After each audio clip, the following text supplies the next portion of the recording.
Hello everyone, welcome to Dark Fae Tarot. You are joining me on a slightly cloudy, sunny day in Brussels. Welcome to new subscribers, welcome back to those who already know me. So yes, I am doing the tag Last 10 Decks. This is a tag that originally began with Jonathan Dailey, as I recall, and it was called Last 10 Books, coming over from BookTube. Of course, we borrowed it, made it into Last 10 Decks. I've loved watching everyone's VRs. I thought they were quite fun. I wanted to join in. So here I am with the last 10 decks that I have unboxed, if I can get that out of my mouth.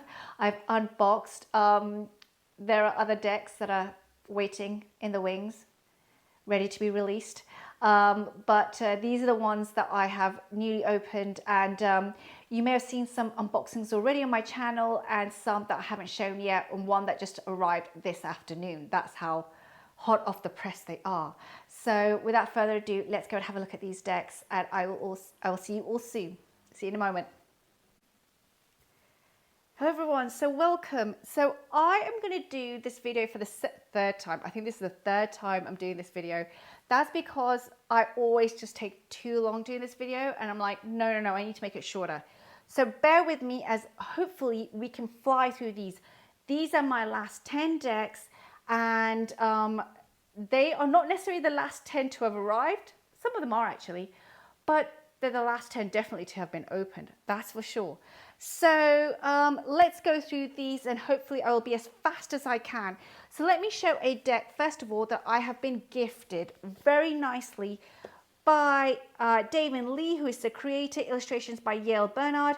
I was originally given this deck to review a sample of it. Since then, it has been successful on Kickstarter, fully funded, and David Lee very kindly gifted me a copy, which I'm so grateful for. I will be making this part of my autumn inner healing work, let's put it this way. The illustrations are beautiful. Of course, it is the Power of Yin Oracle deck, so the illustrations are gorgeous. They really do hark back, to me personally, they really hark back to a time in my life where I've needed that healing, a coming home to my body, a coming home to my spirit, to allow myself to be, there is some nudity, by the way, sorry, in this deck, coming home to my spirit, coming home to the elements, being okay with my own voice, being okay with my own stature, the divine masculine within me, embracing my womanhood. That's the best way I can put it. I think that this deck really harks back to, it is okay to embody the female energy.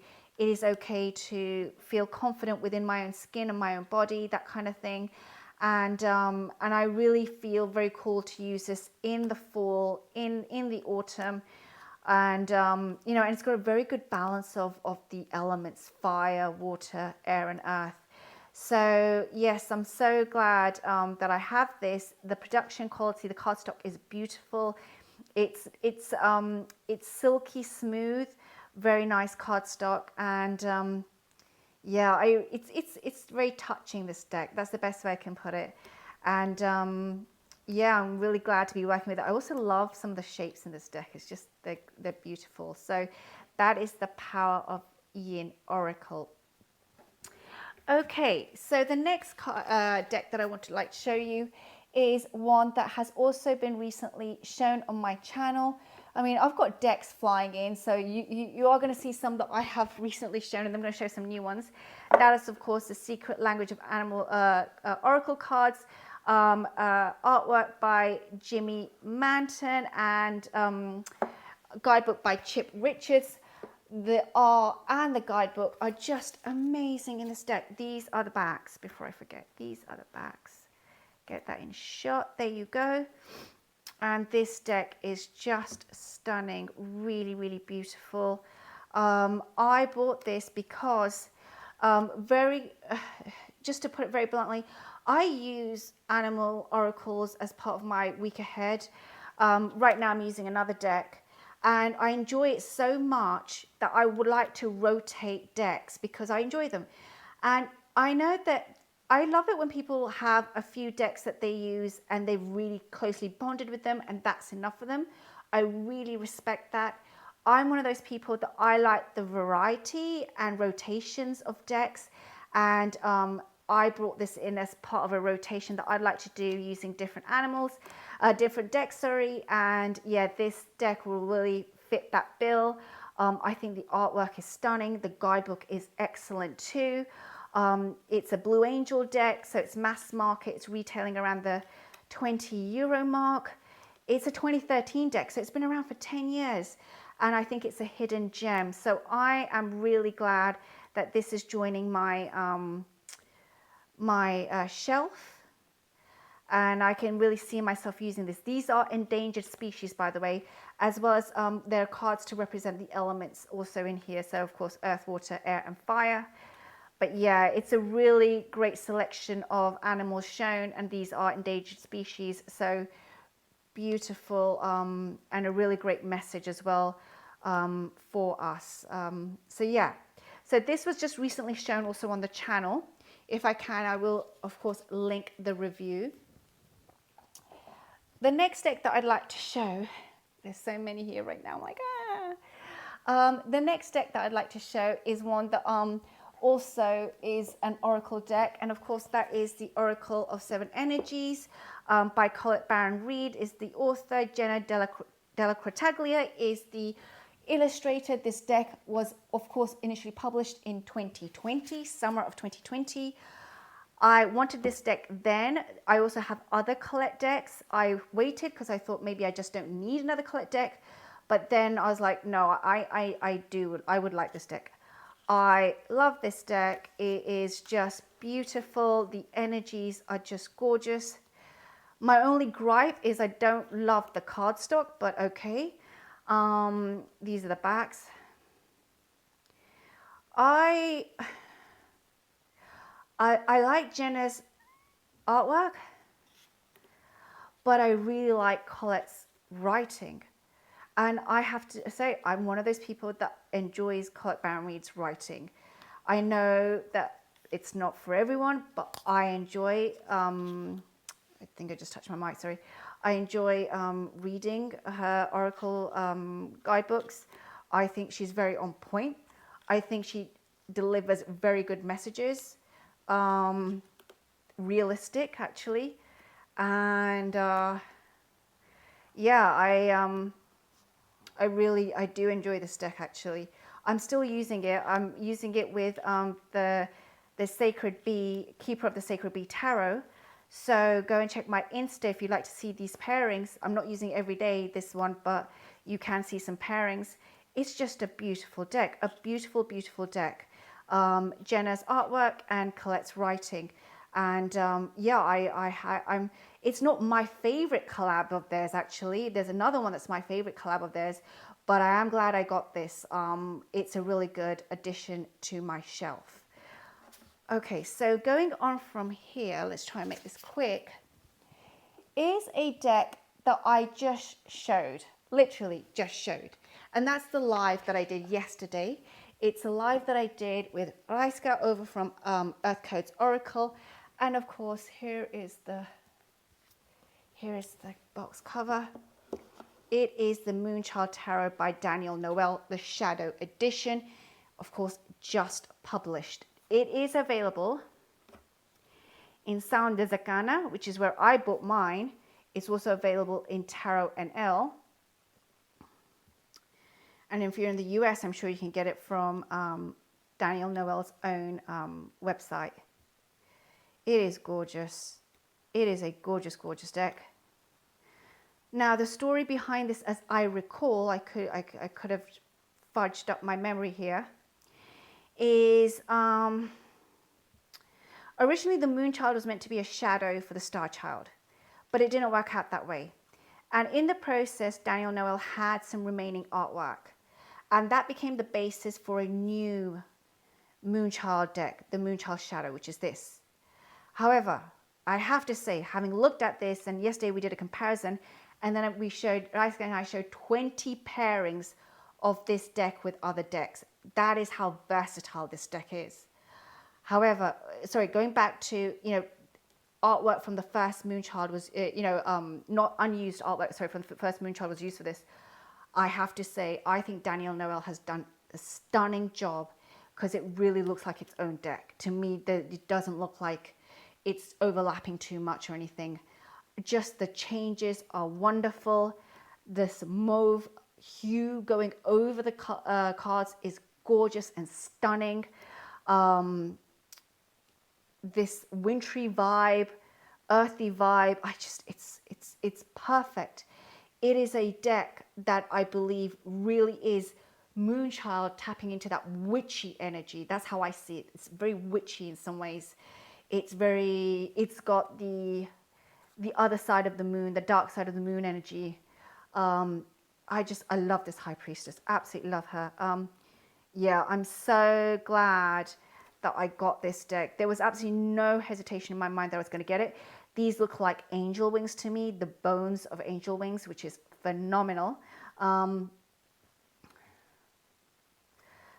And look at the edging. There you go. But this deck is just, yeah, I mean, there's something about this deck which is so dynamic, so unique in its own right. If you have the Moonchild original, of course, there's so many now walkthroughs already up of comparing the two. I believe one can have the Moonchild original and the Shadow, and you still have two different decks in many ways. I'm glad that Danielle Noel took on this project. She was very open about what her intention has been about this deck, how she wants to go about it. There were no surprises. And I think that the community just was, we were just waiting for something beautiful, and something beautiful has emerged. I think this will go beautifully with other Danielle Noel decks, of course, the Ocean Dreams or the Star Child Akashic, Work Your Light, Starseed, all of those, it will go beautifully with. But as I just mentioned, we did a live stream yesterday, and I showed this deck with another, I showed this with another 20 other decks. That is how versatile it is. So you can have a lot of fun. It will be a great investment, I believe, anyway. And yeah, I'm really looking forward to working with this deck more. Okay, so then after this, now let's go into, are we there yet? Yeah, we're there now. Okay, so now I'm going to go into decks that I've bought, but I've not shown on the channel. And I'm just getting to know them. Okay, so the first one that I'm going to show you is this one, which is by Kyle Gray. It's called the Gateway of Light Activation Oracle. Hay House. Now, both Reiska and my friend Phyllis, they both have this deck. And when I asked them, is it worth getting? They were like, yes. My initial hesitation about this deck was nothing to do with the illustrator or the author. I like Kyle Gray very, very much. Illustrations are Jennifer Hawkyard. The reason was that I have been sorely disappointed by Hay House cardstock in the last few years, so I hesitated. But this is beautiful, buttery, silky cardstock, not too thick either. It is perfect. It is perfect cardstock. This deck is just so beautiful. The messages are amazing. I've not had that much of a chance to work with it, so I can't say that much. But it's a great deck. That's all I'm going to say. It's a great deck. It's beautiful. I like Kyle Gray's writing. I have his Keepers of the Light Oracle and I have his Angels and Ancestors. I've enjoyed both very, very much. This, I think, is just a deck that I've got to get to know. So glad I've got it, though. It's very cosmic and yet earthy, Lemurian. Ancient worlds, ancient energies, yet you have this starseed coming through as well. This cosmic wonder, portals. Just, it's a fabulous deck. You have even, thank you. We have also diversity, which is needed. So yeah, a beautiful, beautiful deck. I love these portals. And I'm so glad I listened to my tarottube friends. Really good recommendation to say, yes, go and get it. It will definitely add to my collection, and I can see myself using it with other decks. Okay, so after this, let me show a deck that I saw on, so there's Carrie's Mystical Musings. and she has the Gateway of Light Oracle cards by Denise Linn. So Carrie did a whole video on Denise Linn's deck, and I like Denise Linn very, very much. Another great Hay House author. And I have her Sacred Traveler, and I have also Sacred Destiny. And these are the backs. And this is, for me, an old school deck. Produced in 2012, sorry. But I saw this paired with the Sacred Traveler, and I knew it'd be perfect for delivering messages. It's going to be great for some path working I need to do. And I can do a whole video on how I would like to use this deck. I will link Carrie's channel below. Well worth watching her video. And I really am so glad that I picked this up. It's a deck that I need at this time in my life. That's how I'm going to say it, you know, for what I'm working through in my personal life. It's a deck that I need, and it goes so well with the Sacred Traveler. I like that it's not too cluttered.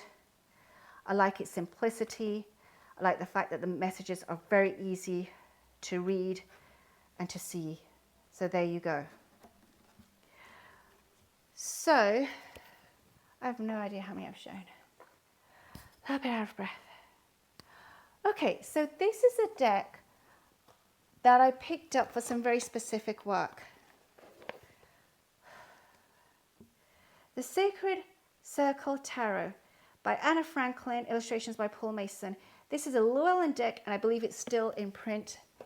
I picked this up for some very specific work I'd like to do. Personal magic work. These are the backs. And this was just for me. I've already edged it. I literally edged it as I looked through it because I knew it was perfect. So look at these borders. I love them. Collage work, 2013. 2013. It's an old deck. Let's just put it this way. Oh no, it's not even 20. It's I don't know. It's at least 10 years old, I think. 2015. I like it because it's so straightforward. It's pippish. It's pagan. It's straightforward. It's not fussy. The borders are perfect. They're nice and chunky. They contain the energy, and yet I can access them. I can access the images. I just love it. And I think this deck will go with other pagan decks I have. So it's perfect for that. And I really thought, I love the landscape in the background. This is really my home landscape, you know, near where I was born, that kind of thing. This rolling hills. Lancashire is not far off from the Black Country. We have so much deep ravines, valleys, you know, gorges. It's stunning landscape. And that just reminds me of home so much. And this comes in at a perfect time in my life. So glad to have this in my collection. You get a keyword at the top for the minors. The majors have a bit of a fudge, like the numbers. That's meant to be 15. That's the devil, the underworld. But it's fine. I know what I'm reading, so it's okay. I'm not confused. So yeah, I'm so glad to have this in my collection. And it's very, very new, only a couple of days old. So after this, I'm going to show decks that literally are hot off the press. This is a deck that I've only just shuffled today. It came in 2 days ago. And this is the Seawitch Tarot. Now, I saw this deck a few times. Then I didn't like the fact that some of the pips are illustrated and some are not. So I should mention it's by Willow White Raven, who is the creator, and it says Mademoiselle Dauphine, her Seawitch Tarot. It's an indie deck. I bought it from Tarot NL. These are the backs. But this deck, after I saw again, Phyllis took a photo of it. And as soon as I saw it again, I was like, oh no, I need to have this deck. Look at this. Usually I'm not an ocean energy person, but I love this ocean energy. This is sea energy that I can recognize. I love this. This is simplicity and yet intricacies together. Gorgeous, stunning artwork. Will go with so many decks that I have. It's just a great deck. Beautiful. I'm a bit unhappy with myself that I slept on it for so long. I didn't pick it up sooner, but now I have it. Some of the pips are illustrated, some are not. All the majors are illustrated for sure. Beautiful cardstock, buttery, soft, very high quality. It's got slightly a rough edged cut. I love that, actually. I love that. It gives it a very antique-y feel. And this will go very well with my Coastal Curiosities Oracle. So glad to have this deck in my collection. So that is the Seawitch Tarot. There you go. Set that a bit more. There you go. Okay. The deck after this is the Halloween Tarot by Wes Kipling that literally arrived today. That's how new we are, hot off the press. This was a deck very difficult to get hold of in Europe for a while. So it's just come back at Amazon. I picked it up for 16 euros. And this is a 1996 deck. I love it. I like it because of cartoony, simple, straightforward, fun, so Halloween, so quiche, so kiddie-ish. Again, perfect for Halloween, perfect for those fun vibes. This is tarot history here. That's what I believe. This is tarot history. So much fun. And yeah, I'm so glad I picked it up. Yay! So I know many of you have seen this deck before, but I just had to show it because it's one of my last 10 decks. There you go. And it just arrived this afternoon from Amazon. So there you go. And then let me just show you a deck that I also ordered. It came in this week, but I've just opened it to show it on the video because it is so new. And this is The Witch's Moon Oracle, Flavia Kate Peters, Barbara Miko John Free, designed by Kate Osborne. I have some of their other decks. I love these creators. I love their decks. I'm collecting them all. There's the bling on the side. I'm collecting them all. So glad this is their moon deck. And yeah, I mean, a girl can't have too many moon decks. That's what I say. I am so glad I've got this. It's from Amazon for 20 euros, so mass market. I love their decks. I mean, what else can I say? I love this photo collage effect. I really, it speaks to me. It speaks to my witchiness. It speaks to my home country. It really reminds me of home, the UK. I just love it. I love this card. Love it. Yeah, she's so cool. So I'm so glad I picked this up. Yeah. And I have some of their other decks as well. I need to do a special on their decks actually, because I have several of their decks. So there we go. Okay, so I'm going to stop on that note. So yeah, I thought I'd just do a quick outro. Thank you again for joining me and for watching this tag. I hope to see other people's VRs coming through. And if you have any comments, let me know below. And I will see you all soon. Have a wonderful week wherever you are. Bye now.